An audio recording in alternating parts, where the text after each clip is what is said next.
ತಮಗೆಲ್ಲರಿಗೂ ಖಾದ್ರಿ ಲಕ್ಷ್ಮೀ ನರಸಿಂಹಸ್ವಾಮಿ ದೇವಾಲಯಕ್ಕೆ ಸ್ವಾಗತ ಸುಸ್ವಾಗತ.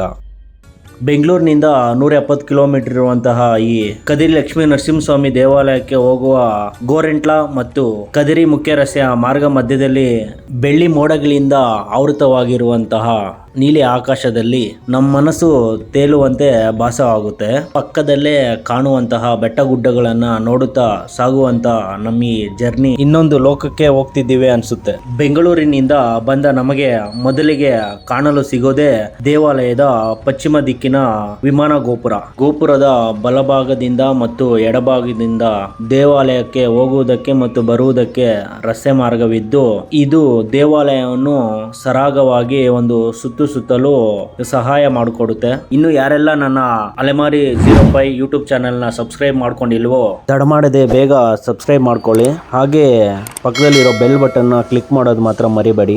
ಬನ್ನಿ ಈಗ ನಾವು ದೇವಾಲಯದ ಮುಂಭಾಗದಿಂದ ಬರೋಣ. ದಕ್ಷಿಣ ಭಾರತದಲ್ಲಿ ಅತ್ಯಂತ ಭಾರವಾದಂತಹ ಅತಿ ದೊಡ್ಡ ರಥವನ್ನ ಇಲ್ಲಿ ನಾವು ಕಾಣಬಹುದು.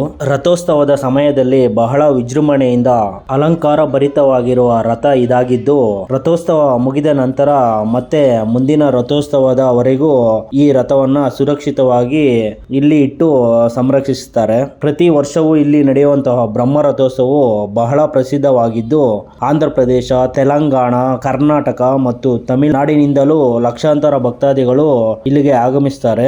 ದೇವಾಲಯದ ಪೂರ್ವಾಭಿಮುಖವಾಗಿರುವಂತಹ ಹೆಬ್ಬಾಗಿಲು ಇದಾಗಿದ್ದು, ಬನ್ನಿ ಇದ್ರ ಒಳಗಡೆಯಿಂದ ನಾವು ಈಗ ಹೋಗೋಣ.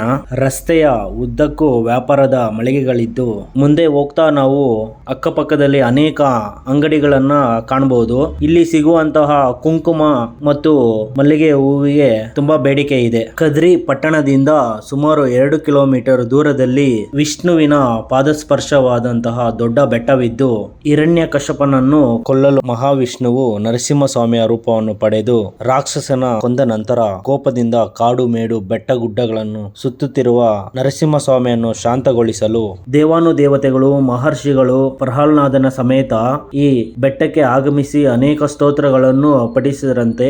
ಅದಕ್ಕೆ ಈ ಬೆಟ್ಟಕ್ಕೆ ಸ್ತೋತ್ರಾದಿ ಬೆಟ್ಟ ಎಂಬ ಹೆಸರು ಬಂದಿತಂತೆ. ನರಸಿಂಹ ಸ್ವಾಮಿಯು ಪ್ರಾರ್ಥನೆಯಿಂದ ಸಂತುಷ್ಟರಾಗಿ ಈ ಸ್ಥಳದಲ್ಲಿ ಕೋಪವನ್ನು ಹಿಂಪಡೆದು ಶಾಂತ ಸ್ವರೂಪನಾಗಿ ಕಾದ್ರಿ ಮರದ ಬೇರುಗಳಲ್ಲಿ ಸ್ವಾಮಿಯು ಪ್ರಹ್ಲಾದನ ಸಮೇತ ನೆಲೆಸಿದರೆಂದು ನಂಬಲಾಗಿದೆ. ಕಾಟಮ ಎಂದರೆ ಕಾಡು, ರಾಯುಡು ಅಂದರೆ ಅಧಿಪತಿ. ಕಾಡಿಗೆ ಅಧಿಪತಿ ಸಿಂಹ.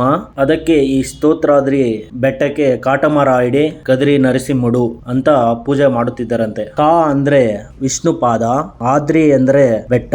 ವಿಷ್ಣುವಿನ ಪಾದ ಸ್ಪರ್ಶ ಆಗಿರುವುದರಿಂದ ಈ ಸ್ಥಳಕ್ಕೆ ಕಾದ್ರಿ ಎಂಬ ಹೆಸರು ಬಂದಿದೆ. ಕಾಲಕ್ರಮೇಣ ಕದ್ರಿ ಎಂಬುದಾಗಿ ಮಾರ್ಪಟ್ಟಿದೆ ಎಂದು ಇಲ್ಲಿನ ಜನರು ಹೇಳುತ್ತಾರೆ. 2 ಎತ್ತರದ ಕಲ್ಲಿನ ಧ್ವಜಸ್ತಂಭಗಳನ್ನ ನೋಡಬಹುದು. ಅಡಿಪಾಯವಿಲ್ಲದೆ ಕಲ್ಲಿನ ಬಂಡೆಯ ಮೇಲೆ ನಿಂತಿರುವಂತಹ ಈ ಸ್ತಂಭಗಳನ್ನ ನೋಡೋದೇ ಒಂದು ಪುಣ್ಯ. ದೇವಾಲಯದ ಮುಂಭಾಗದಲ್ಲಿರುವಂತಹ ಗರುಡ ಕಂಬಗಳ ಆಧಾರ ಸ್ತಂಭವಾಗಿರುವಂತಹ ವಿಷ್ಣುವಿನ ವಾಹನವಾಗಿರುವಂತಹ ಗರುಡ ಪಕ್ಷ ವಿಗ್ರಹವು ಬಹಳ ಅಟ್ರಾಕ್ಟಿವ್ ಆಗಿ ಕಾಣಿಸುತ್ತದೆ. ಹಾಗೆ ಪುರಾತನ ಕಾಲದಲ್ಲಿ ನಿರ್ಮಾಣ ಆಗಿರುವಂತಹ ಗೋಪುರಗಳನ್ನು ಸಹ ನಾವು ಕಾಣಬಹುದು. ದಕ್ಷಿಣ ಭಾರತದಲ್ಲೇ ನವನರಸಿಂಹ ದೇವಾಲಯಗಳಲ್ಲಿ ಒಂದಾಗಿರುವಂತಹ ಈ ಶ್ರೀ ಲಕ್ಷ್ಮೀ ನರಸಿಂಹಸ್ವಾಮಿ ದೇವಾಲಯ ತಿರುಪತಿಯ ತಿಮ್ಮಪ್ಪನ ದೇವಾಲಯದಷ್ಟೇ ಮಹತ್ವದಾಗಿದ್ದು ಬಹಳ ಪವಿತ್ರ ಸ್ಥಳವೂ ಆಗಿದೆ. ನಾವಿವತ್ತು ಆಂಧ್ರ ಪ್ರದೇಶದ ಅನಂತಪುರ ಜಿಲ್ಲೆಯ ಶ್ರೀ ಕದಿರಿ ಲಕ್ಷ್ಮೀ ನರಸಿಂಹಸ್ವಾಮಿ ಟೆಂಪಲ್ ಅಲ್ಲಿ ಇದ್ದೀವಿ. ವಿಮಾನ ಗೋಪುರ ಅಂತಾರಲ್ಲ ನೋಡಿ, ಇದು ದೇವಸ್ಥಾನದ ಗೋಪುರ. ಬನ್ನಿ ಒಳಗಡೆ ಹೋಗೋಣ, ದೇವಸ್ಥಾನದ ಒಳಗಡೆ ಹೇಗಿದೆ ಅಂತ ನೋಡೋಣ ಬನ್ನಿ. 13ನೇ ಶತಮಾನದಲ್ಲಿ ಈ ದೇವಾಲಯ ನಿರ್ಮಾಣ ಆಗಿತ್ತೆಂದು ನಂಬಲಾಗಿದೆ. ಈ ಮುಖ್ಯ ದ್ವಾರದಲ್ಲಿ ಬೃಹತ್ ಗಾತ್ರದ 2 ಬಾಗಿಲುಗಳನ್ನ ಕಾಣಬಹುದು. ಈ ದೊಡ್ಡ ಬಾಗಿಲುಗಳನ್ನು ನೋಡ್ತಾ ಒಳಗಡೆ ಬಂದ ತಕ್ಷಣ ನಮ್ಮ ಕಣ್ಣಿಗೆ ಕಾಣಿಸೋದೇ ವಿಶಾಲವಾದ ಆವರಣ. ಹಾಗೆ ಸ್ವಲ್ಪ ಮುಂದೆ ಬಂದ್ರೆ ನಮಗೆ ದೇವಾಲಯದ ಮುಂದೆ ಇರುವಂತಹ ಯಾವುದೇ ಅಡಿಪಾಯವಿಲ್ಲದೆ ಕಲ್ಲಿನ ಕಟ್ಟೆಯ ಮೇಲಿರುವ ಧ್ವಜಸ್ತಂಭಗಳು ಕಾಣಿಸುತ್ತವೆ. ಕಲ್ಲು ಬಂಡೆಯ ಮೇಲೆ ನಿಂತಿರುವಂತಹ ಈ ಧ್ವಜಸ್ತಂಭ ದೇವರ ಪವಾಡವೇ ಸರಿ. ಕಂಚಿನ ಲೇಪನ ಮಾಡಿರುವ ಧ್ವಜ ಸ್ತಂಭವನ್ನು ಸಹ ನೋಡಬಹುದು. ದೇವಾಲಯದ ಶಾಸನದಲ್ಲಿ ಉಲ್ಲೇಖಿತವಾಗಿರುವಂತೆ ವಿಜಯನಗರ ಸಂಸ್ಥಾಪಕರಾದ ಬುಕ್ಕರಾಯರು ಒಮ್ಮೆ ಈ ಸ್ಥಳಕ್ಕೆ ಬಂದು ವಿಶ್ರಾಂತಿ ಮಾಡುತ್ತಿದ್ದಾಗ ಅವರ ಕನಸಿನಲ್ಲಿ ನರಸಿಂಹಸ್ವಾಮಿಯು ಕಾಣಿಸಿಕೊಂಡು, ಕಾದ್ರಿ ಮರದ ಬೇರುಗಳಲ್ಲಿ ನನ್ನ ಅಷ್ಟಬಾಹು ಸಾಲಿಗ್ರಾಮ ಮೂರ್ತಿಯು ಹುದುಗಿದ್ದು ಅದನ್ನು ಹುಡುಕಿ ತಂದು ದೇವಾಲಯವನ್ನು ನಿರ್ಮಿಸುವಂತೆ ಆದೇಶಿಸುತ್ತಾರಂತೆ. ಅದರಂತೆ ಬುಕ್ಕರಾಯರು ಕಾದ್ರಿ ಮರದ ಬೇರಿನಿಂದ ವಿಗ್ರಹಗಳನ್ನು ಬೇರ್ಪಡಿಸಿ ತಂದು ದೇವಾಲಯವನ್ನು ನಿರ್ಮಾಣ ಮಾಡಿದ್ದಾರೆ ಎನ್ನಲಾಗಿದೆ. ಹಿಂದೂಗಳು ಮಾತ್ರವಲ್ಲದೆ ಮುಸ್ಲಿಮರು ಪೂಜಿಸುವಂತಹ ಈ ದೇವರ ಮಹಿಮೆ ಅಪಾರ. ನೀವೀಗ ನೋಡ್ತಾ ಇರಬಹುದು ದೇವಾಲಯದ ಗರ್ಭಗುಡಿಯ ಗೋಪುರವನ್ನ. ಈ ದೇವಾಲಯದಲ್ಲಿನ ದೇವರ ದರ್ಶನಕ್ಕೆ ಬರುವಂತಹ ಭಕ್ತಾದಿಗಳು ತಮ್ಮ ತನು ಮನ ಧನವನ್ನು ದೇವರಿಗೆ ಸಮರ್ಪಿಸಿ ತಮ್ಮ ಇಷ್ಟಾರ್ಥಗಳನ್ನು ಈಡೇರಿಸುವಂತೆ ದೇವರಲ್ಲಿ ಬೇಡಿಕೊಳ್ಳುತ್ತಾರೆ.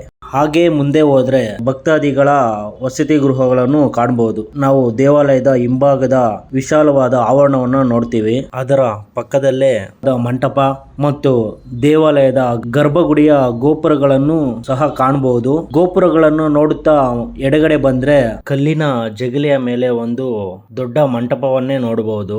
ವಿಶಾಲವಾದ ಸ್ಥಳದಲ್ಲಿ ಇದಿದ್ದು ಭಕ್ತಾದಿಗಳು ಇಲ್ಲಿ ವಿಶ್ರಾಂತಿ ಪಡೆಯಬಹುದಾಗಿದೆ. ಅದರ ಪಕ್ಕದಲ್ಲೇ ಅನ್ನದಾನದ ಕೇಂದ್ರವು ನಮಗೆ ಕಾಣಿಸುತ್ತೆ. ಕಬ್ಬಿಣದ ಸೀಟಿನ ಮೇಲ್ಛಾವಣಿಯನ್ನ ಆಂಧ್ರ ಪ್ರದೇಶದ ಇಂದಿನ ಉಪಮುಖ್ಯಮಂತ್ರಿಗಳು ಆದಂತಹ ಶ್ರೀ ಪವರ್ ಸ್ಟಾರ್ ಪವನ್ ಕಲ್ಯಾಣ್ ರವರು ದೇವಾಲಯಕ್ಕೆ ಒಂದು ಸಲ ಆಗಮಿಸಿದಾಗ ಇಲ್ಲಿಗೆ ಬರುವ ಭಕ್ತಾದಿಗಳು ಮಳೆಯಲ್ಲಿ ನೆನೆಯಬಾರದು, ಬಿಸಿಲಲ್ಲಿ ದಣಿಯಬಾರದು ಅಂತ ಈ ದೇವಾಲಯದ ಸುತ್ತಲೂ ಈ ಕಬ್ಬಿಣದ ಮೇಲ್ಛಾವಣಿಯನ್ನ ನಿರ್ಮಿಸಿಕೊಡುತ್ತಾರೆ. ನೋಡಿ ಸ್ನೇಹಿತರೆ, ಈ ದೇವಸ್ಥಾನದ ಮತ್ತೊಂದು ವಿಶಿಷ್ಟ ಏನಂದ್ರೆ ಪೂರ್ವ, ಪಶ್ಚಿಮ, ಉತ್ತರ, ದಕ್ಷಿಣವಾಗಿ ದೇವಸ್ಥಾನ ಸುತ್ತಲೂ 4 ಗೋಪುರಗಳನ್ನು ಕಾಣ್ಬೋದು. ಒಂದು ಗೋಪುರ, ಆಮೇಲೆ 2, ಈ ಕಡೆ ಇಲ್ಲಿ ಬಂದರೆ 3, ಆಮೇಲೆ ಇಲ್ಲಿ ಹೋದರೆ 4. ಅದೇ ಅಲ್ಲದೆ ಇಲ್ಲಿ ಒಂದು ನೋಡಿ, ನಾವು ಹಿಂದೆ ನೋಡ್ತೀರಾ ಈಗ ಹಿಂಗೆ ಒಂದು ಮಂಟಪ ತರ ಇದೆ. ಮರದ ಕೆಳಗಡೆ ನಾವು ಮಾದರಿಕಲ್ಲು ಎಷ್ಟು ಚೆನ್ನಾಗಿ ಪ್ರತಿಷ್ಠಾಪನೆ ಮಾಡಿದ್ದಾರೆ ನೋಡಿ.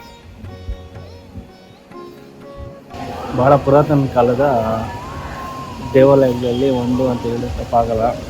ಯಾಕಂದರೆ ಇದು ನಮ್ಮ ನೆರೆಯ ರಾಜ್ಯ ಆಂಧ್ರ ಪ್ರದೇಶದ ಅನಂತಪುರ ಜಿಲ್ಲೆಯ ಕದಿರಿ ಎಂಬ ಸ್ಥಳದಲ್ಲಿ ಪ್ರಹ್ಲಾದ ಸಮೇತ ನರಸಿಂಹಸ್ವಾಮಿ ನೆಲೆಸಿರುವಂತಹ ಈ ಒಂದು ಶ್ರೀ ಕ್ಷೇತ್ರ ಬಹಳ ಪ್ರಸಿದ್ಧಿ ಕ್ಷೇತ್ರ ಇದಾಗಿದ್ದು, ದೇವಾಲಯದ ಒಳಭಾಗದಲ್ಲಿನ ಅರಳಿ ಮರದ ಕೆಳಗೆ ನಾಗರ ಕಲ್ಲಿನ ವಿಗ್ರಹಗಳಿದ್ದು ಬಹಳ ಅದ್ಭುತವಾಗಿದ್ದು ಒಮ್ಮೆಯಾದರೂ ನೋಡಲೇಬೇಕಾದಂತಹ ಸನ್ನಿವೇಶ ನಮ್ಮ ಕಣ್ಣಿಗೆ ಕಾಣಿಸುತ್ತೆ.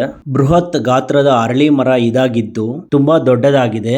ಅದರ ಪಕ್ಕದಲ್ಲೇ ಬೇವಿನ ಮರ ಮತ್ತು ಸ್ವಲ್ಪ ಪಕ್ಕದಲ್ಲಿ ಒಂದು ಮಂಟಪವೂ ಇದೆ. ನೋಡಿ, ಇಲ್ಲಿ ಲಕ್ಷ್ಮೀ ದೇವಿ, ಗಣೇಶ, ಸರಸ್ವತಿಯನ್ನು ಕಾಣಬಹುದು.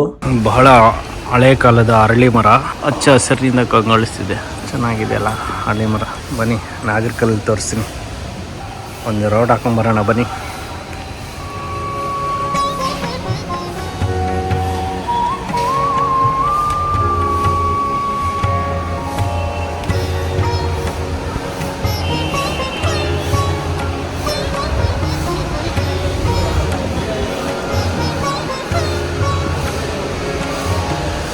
ನೋಡಿ ಫ್ರೆಂಡ್ಸ್, ನಾವು ಆಗಿನ ಕಾಲದಲ್ಲಿ ಪ್ರಕೃತಿನೇ ಮರ ಗಿಡಗಳೇ ದೇವರು ಅಂತ ನಂಬಿದಂತಹ ಕಾಲದಲ್ಲಿ ಅರಳಿ ಮರನೇ ನಿಜವಾದ ದೇವರು.